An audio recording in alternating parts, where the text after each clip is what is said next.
আজকে আমরা এসেছি বর্ধমানের মোটা শিব মানে বর্ধমানেশ্বরে। তো আমাদের টিম এসেছি, সব সবুজ পড়েছি। এবং আমরা সবাই সবুজ পরে এসেছি, খুব ভালোভাবে আমরা জল দিলাম। আমিও আছি। আমাদের পুজো সম্পূর্ণ হয়েছে খুব ভালোভাবে।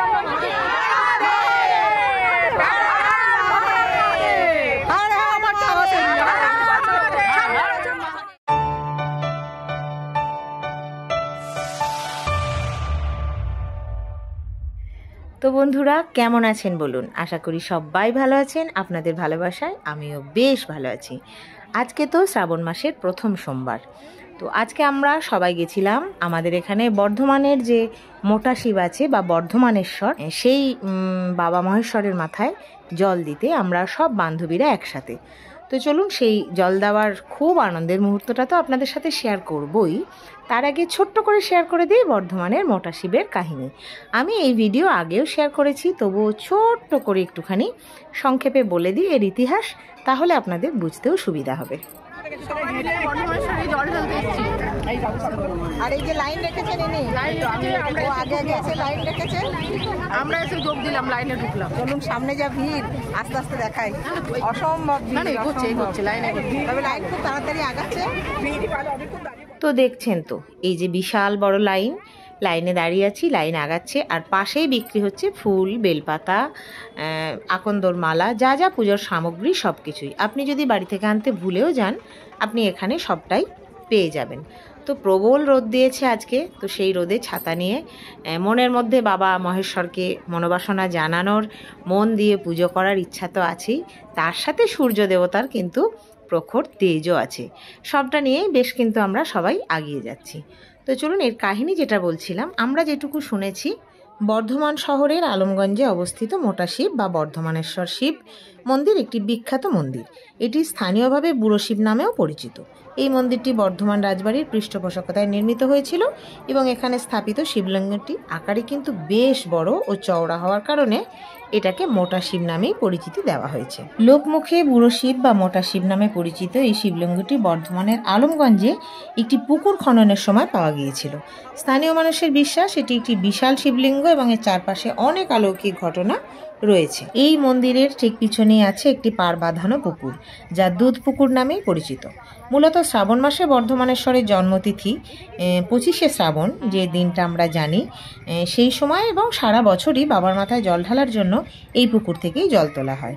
এছাড়াও শ্রাবণ মাসে বাবার মাথায় জল ঢালার জন্য প্রায় 60 কিলোমিটার দূরে যে কাটোয়ার গঙ্গা, সেখান থেকে জল এনে বহু ভক্ত বাবার মাথায় ঢালেন।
এই দেখুন, এই হচ্ছে বাবার আবির্ভাব স্থান। এখানেই বাবাকে খনন করে পাওয়া গিয়েছিল। এরপরে ওই পাশে গিয়ে একটা বড় জায়গা দেখে বাবাকে প্রতিষ্ঠা করা হয়। তো এই জায়গাটিও সেরকম সমানভাবে পূজিত হন ভক্তদের কাছে। ভক্তরা প্রথমে মূল মন্দিরে বাবার মাথায় জল ঢালার পরেও প্রত্যেককেই এসে আবার এখানেও জল দেওয়া হয়।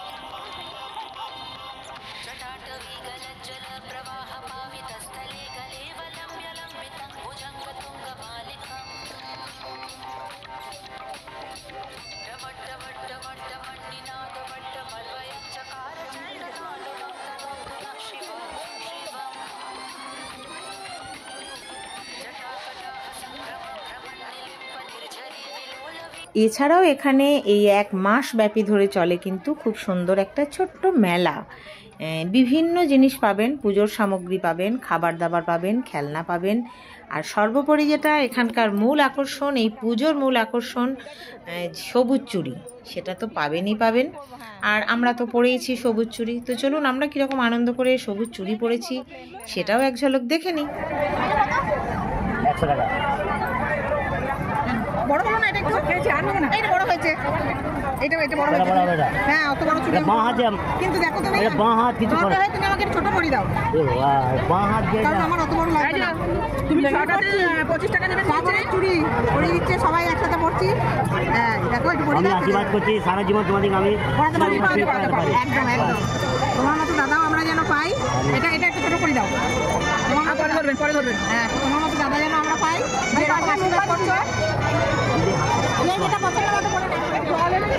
এ চন্দনাদি একটু জলটা দাও না গো। হ্যাঁ, একদম মুখে দেবো।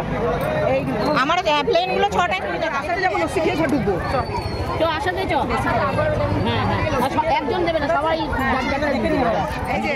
এরপর হলো আইসক্রিম, চুড়ি পড়া হয়েছে প্রথম, এরপর আইসক্রিম ঢুকবো। ও বাবা, ও ভালো বলেছে, বেরিয়েছি খেতে খেতে ঢুকবো। আমি আর খুলতে পারছি না, দাঁড়াও আমি খুলবো। যেখানেই যাই একটা গরমের দিনে এটা একটা আলাদা এনার্জি। হ্যাঁ, মানে খেতেই হবে, আর কিছু খাই না খাই। এই যে আমি পেরেছি। আমাকে নিচ্ছে না গো, গরমের দিনে একটা ফুললি মানে সব রিনা ওই যে পিছনে একটা টোটো আর আমরা একটা টোটো চেপেছি, আশা সুইট যাচ্ছি এখন। এই উঠতে যাবে গাড়ি। তো বন্ধুরা, এই দেখুন আমরা পৌঁছে গেছি আশা সুইটস।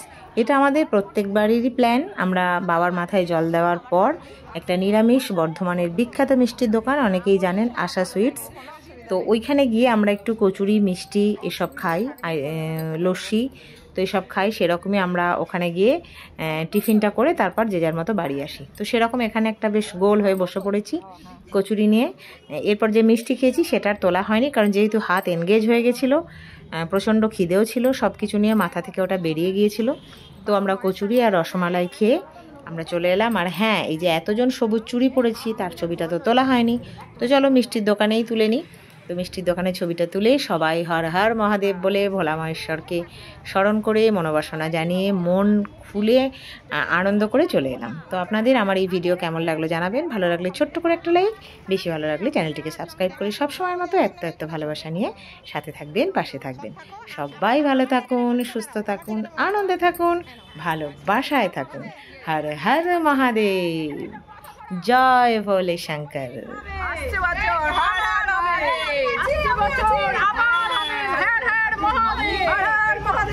সবাই হাত তুলো, হর হর মহাদেব। মহাদেব যেন আমাদের এই গ্রুপটাকে এত স্ট্রং করে দেয়, বাস আমরা যেন স্ট্রং ভাবে চলতে পারি।